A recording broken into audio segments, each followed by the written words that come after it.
Sinabi ng dating kalihim ng Department of National Defense na si Ginoong Norberto Gonzales na malaking problema ng mga kalaban ni Vice President Sara ang popularidad.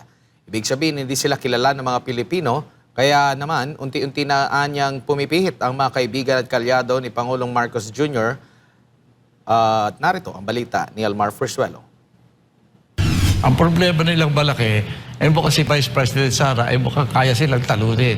Ganito inilarawan ng dating kalihim ng Department of National Defense o DND na si Norberto Gonzales ang kasalukuyang sitwasyon ni Vice President Sara Duterte at ang mga kritiko nito.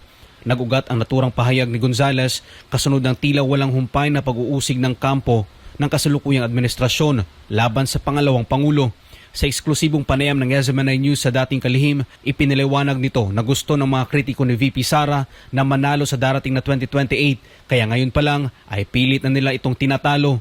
Pero ang matinding problema na kinakaharap ng mga kalaban ni Inday Sara ay ang popularidad dahil hindi sila kilala ng mga Pilipino. Pilit nila, talunin na ngayon tanggalin nila. Gusto talaga nilang manalo sa 2028. Ang nakikita siguro nila, they're so unpopular.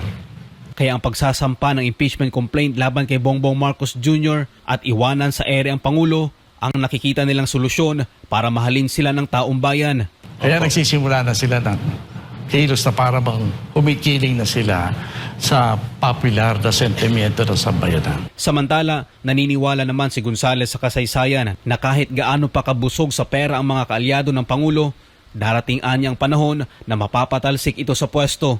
Panahon ni Marcos Sr., hindi natin masasabing hindi busog ang birokrasya, hindi busog yung mga korona niya, busog pati ang armed forces, police, lahat yan, busog yan. Bakit natanggal pa rin siya?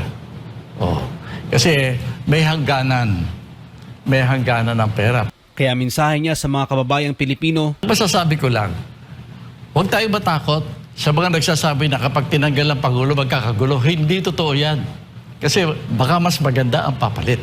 Di ba? Hindi natin alam yan Hindi totoo na kapag karoon ng mga aksyon na nagsasabi na pagbabago, magkakagulo ang bayan. Hindi totoo yan.